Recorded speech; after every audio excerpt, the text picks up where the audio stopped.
The Redwood of the East.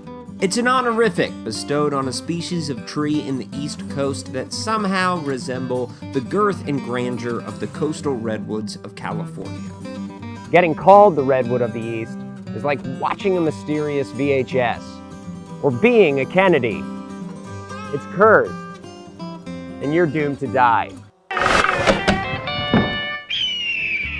This primeval wonderland is Cook Forest State Park in northwestern Pennsylvania. It's home to some of the most significant stands of old-growth forest left east of the Mississippi. And it's been home to many redwoods of the East. This is the first redwood of the East, the American chestnut. More specifically, its corpse. Before white men came with their steel axes, the American chestnut ruled over the East, with towering canopies and widths of up to 18 feet across. Now, to give you an idea, that's roughly the size of a gently used Hyundai Sonata with 22 highway MPG. I'm not selling one, it's just good to know. Even during the height of the Industrial Revolution, chestnuts were a real-life giving tree, minus the martyrdom complex. They provided food, by which we're talking 20 million pounds a year of nutrient-rich nuts for people, for animals. It was a staple food in Appalachia. Proto-hipsters in Brooklyn would light off to Prospect Park to go a-nutting. They'd nut left, they'd nut right, kind of like people still do in public parks.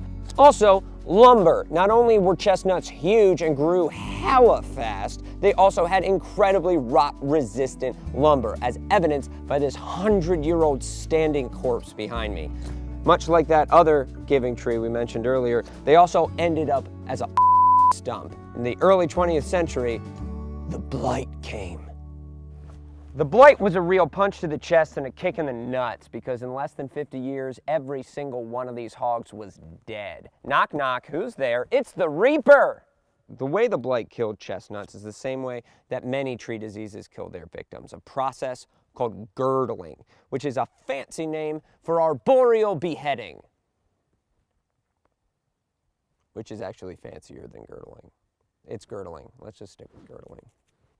Every time I whittle, I just use a knife to create a knife.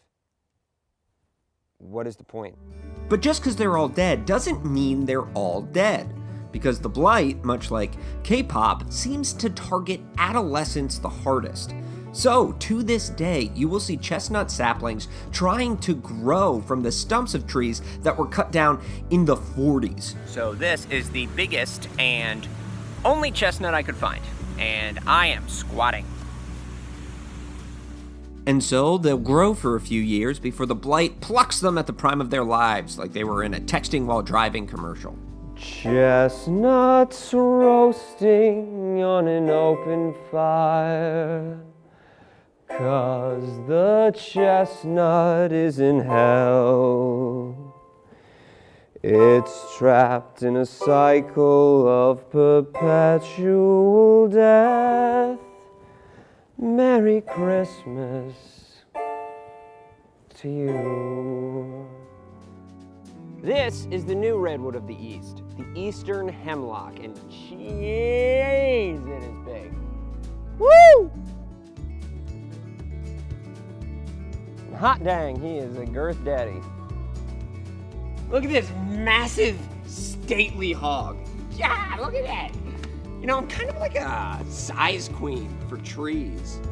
So what's taking out these magnificent hogs? One answer, the hemlock woolly adelgid. These fuzzy have been weaving their looms of destruction throughout eastern hemlock populations for decades, and boy howdy is it working. Over the past few decades, the eastern hemlock has been disappearing faster than the middle class, in a heartbreaking example of late-stage sapitalism. If we lose the eastern hemlock like we lost the American chestnut, what becomes the new redwood of the East? Unfortunately, there are a ton of contenders.